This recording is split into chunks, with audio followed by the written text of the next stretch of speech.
আসসালামু আলাইকুম, ওয়েলকাম করছি রিয়াসাত আজিম। ভিন্ন ধর্ম মতদর্শী যারা শুনছেন সবার প্রতি আন্তরিক কৃতজ্ঞতা। এই মুহূর্তে একটা কমপ্লেক্স চলছে আইপিএল কে কেন্দ্র করে, মুস্তাফিজের থাকা না থাকাকে কেন্দ্র করে যে ধরনের একটা জটিলতা তৈরি হয়েছে আপনারা সবাই জানেন। সেই জটিলতার ফল শেষ পর্যন্ত, সেই ঢেউ শেষ পর্যন্ত আছড়ে পড়েছে টি-20 বিশ্বকাপে। বাংলাদেশের অংশগ্রহণ নেই। পাকিস্তান অংশগ্রহণ করলেও ভারতের বিপক্ষে খেলবে না। পর স্টেজে গেলে, ফাইনালে গেলে তারা আসলে ইন্ডিয়ার বিপক্ষে ম্যাচেসগুলো খেলবে কি খেলবে না সেই ব্যাপারটা এখনো ক্লিয়ার না। তবে গ্রুপের যেই ম্যাচটা তারা ইন্ডিয়ার এগেনস্টে খেলবে না, সেই এক ম্যাচ না খেলার যে ডিসিশন, তাতেই আইসিসির যে কাঠামো রয়েছে, আইসিসির যে প্রোগ্রাম রয়েছে, আইসিসির যে আর্নিং রয়েছে, প্রত্যেকটাতে বড় ধরনের সুনামির ধাক্কা পড়েছে।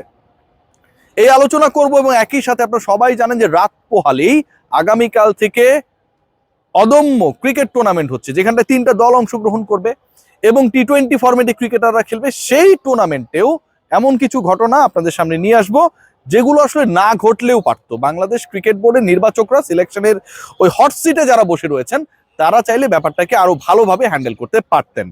একটু জানিয়ে রাখি আপনাদেরকে, গরমের দিন আসছে এবং এটার জন্য কুল এন্টি পার্সপিরেন্ট ডিওডোরেন্ট স্টিক আপনার ঘামকে কন্ট্রোল করবে 24 আওয়ার্স পর্যন্ত। আন্ডার আর্ম শুকনো রাখবে এবং একই সাথে আপনার কাপড় যেন ঠিকঠাক থাকে, ঘামের দাগ না বসে, সেটাও এনশিওর করবে। যা হোক, আইসিসির যে ইস্যুটা আপনাদের সাথে আমি আলোচনা করতে চাই, সেই আলোচনায় এনডিটিভির একটা রিপোর্ট আপনাদের সামনে শুরুতেই আনবো এবং সেই রিপোর্টে বলা হচ্ছে, আমার সামনে যে রিপোর্টটা রয়েছে, যে ইন্ডিয়া পাকিস্তানের যে ম্যাচ, শিডিউলড ম্যাচ, যেটা শ্রীলঙ্কার কলম্বোতে অনুষ্ঠিত হওয়ার কথা ছিল, যেই ম্যাচটা হবে না, কিন্তু ভারতকে ফ্লাই করে কলম্বোতে যাওয়া লাগবে। একটা অদ্ভুত ঘটনা কিন্তু, মানে তারা জানে তাদের প্রতিপক্ষ তাদের সাথে খেলবে না, কিন্তু পয়েন্ট পেতে গেলে তাদেরকে ভারত থেকে শ্রীলঙ্কায় যাওয়া লাগবে, মাঠে যাওয়া লাগবে, গিয়ে আনুষ্ঠানিকতা সারা লাগবে, শুধুমাত্র ওই যে ভিক্ষার পয়েন্ট পাকিস্তান যেটা ইন্ডিয়াকে দেবে সেই পয়েন্টটা এনশিওর করার জন্য।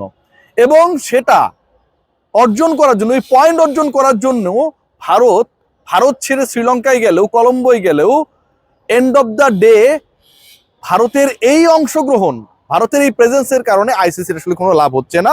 এনডিটিভি জানাচ্ছে ওই একটা ম্যাচকে ঘিরে টোটাল যে মার্কেট আইসিসির, ব্রডকাস্টারদের থেকে শুরু করে প্রত্যেকটা জায়গায়, সেটার ভ্যালু হচ্ছে 50 crore ইউএসডি, 50 কোটি মার্কিন ডলার, হিউজ। বাংলা টাকায় যদি আমরা কনভার্ট করি, সেটা দাঁড়ায় বাংলাদেশি মুদ্রায় 6120 কোটি টাকা। 6120 কোটি টাকা শুধু একটা ম্যাচ যদি পাকিস্তান ভারতের বিপক্ষে না খেলে, যে ব্যাপারে তাদের সরকার অলরেডি তাদের ডিসিশন মেক করেছে, পিসিবি সেটা জানিয়ে দিয়েছে, পুরো দেশের সমর্থন পাকিস্তানের পক্ষে রয়েছে এবং they are stick on their decision that they are not going to play against India on 15th of this month. বিশ্বকাপের সবচেয়ে বিগ ম্যাচ, সেমিফাইনাল, ফাইনাল, সেগুলো তো ডিফারেন্ট স্টেজ, বাট গ্রুপ পর্বের সবচেয়ে বিগ ম্যাচ, এক্সপেক্টেড ম্যাচ, যেই ম্যাচটা খেলানোর জন্য এবং খেলার জন্য ভারত পাকিস্তানের দেখতে পারে না ঠিকই, কিন্তু একই গ্রুপে রাখার চেষ্টা করে। আইসিসি লভ্যাংশের ওই খোঁজ করার জন্য পাকিস্তান ভারতকে এক গ্রুপে রাখার চেষ্টা করে। সেই ম্যাচ না হওয়ার কারণে 6000 প্লাস বাংলাদেশি টাকায়, 6000 কোটি প্লাস বাংলাদেশি টাকা শুধুমাত্র আইসিসি লস হবে। বাংলাদেশের যে ম্যাচ বর্জন, সেটার জন্য প্রায় 300 কোটি প্লাস লস। মানে বাংলাদেশের বর্জন এবং পাকিস্তানের বর্জন, এন্টায়ার টুর্নামেন্ট থেকে বাংলাদেশের না খেলা এবং ভারতের বিপক্ষে পাকিস্তানে না খেলা, এই এক এক দুই করলে টোটাল 6500 কোটি বাংলা টাকা আইসিসি লস। বুঝতে পারছেন কি একটা বাটে রয়েছে?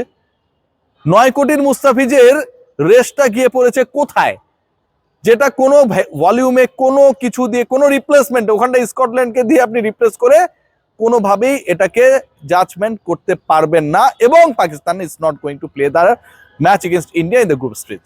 পরের ম্যাচেসগুলো যদি হয়, সেগুলোতে যদি না খেলে, মানে নেক্সট রাউন্ডে, সেমিফাইনালসে, ফাইনালসে, তাহলে আইসিসির লসে আপকামিং ওয়ার্ল্ড কাপ করতে হবে।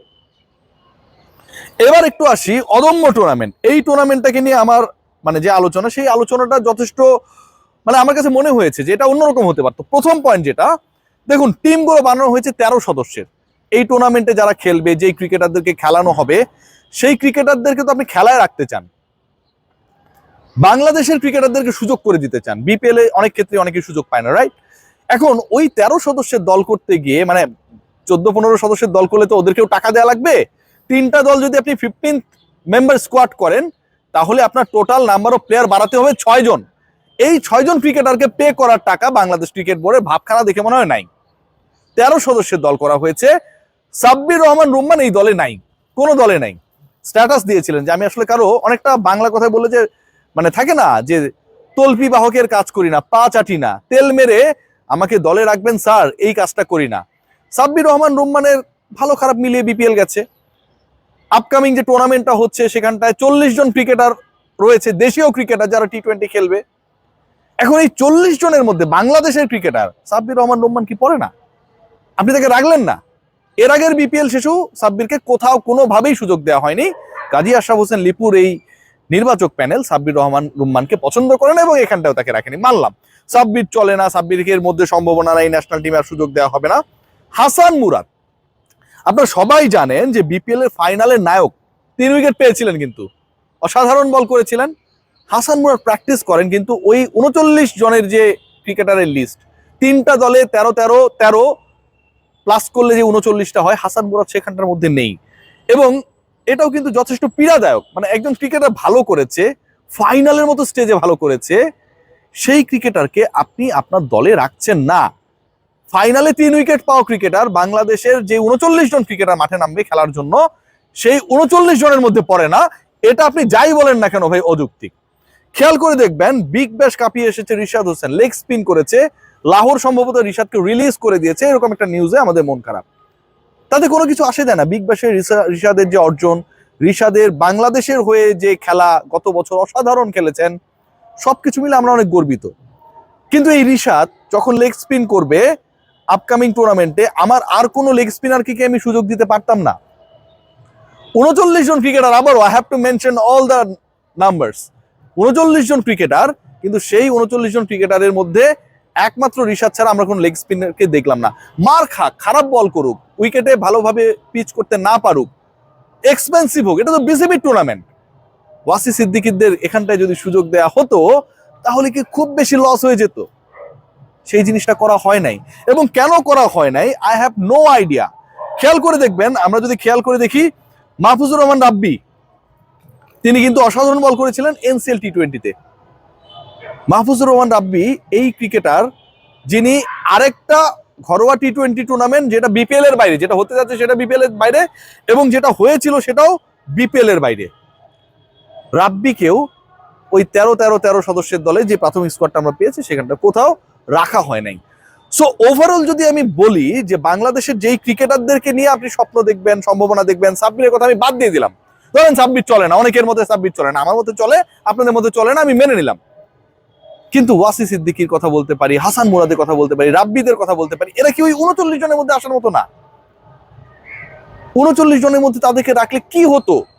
আচ্ছা 39 বাদ দেন, আপনি আরো 6 জন ক্রিকেটার অ্যাড করেন, 15 সদস্যের দল করেন, 45 জন ক্রিকেটারের 3টা দল করেন, সেখানটায় যদি তাদেরকে অ্যাড করা হতো কি এমন ক্ষতি হতো আমরা জানি না। আমরা বিশ্বকাপ খেলতে যাচ্ছি না, আমরা বিশ্বকাপে ক্রিকেটাররা খেলতে না পারার কারণে ক্ষতি পোষানোর চেষ্টা করছি, কিন্তু আমাদের পাইপলাইন নিয়ে, আমাদের সম্ভাবনা নিয়ে আমরা কখনোই সেরকম ভাবে সিরিয়াসলি কাজ করছি না। খুবই দুঃখজনক। সবাই ভালো থাকবেন, টেক কেয়ার। আইসিসির জন্য শুভকামনা ফর দেয়ার আপকামিং লসেস।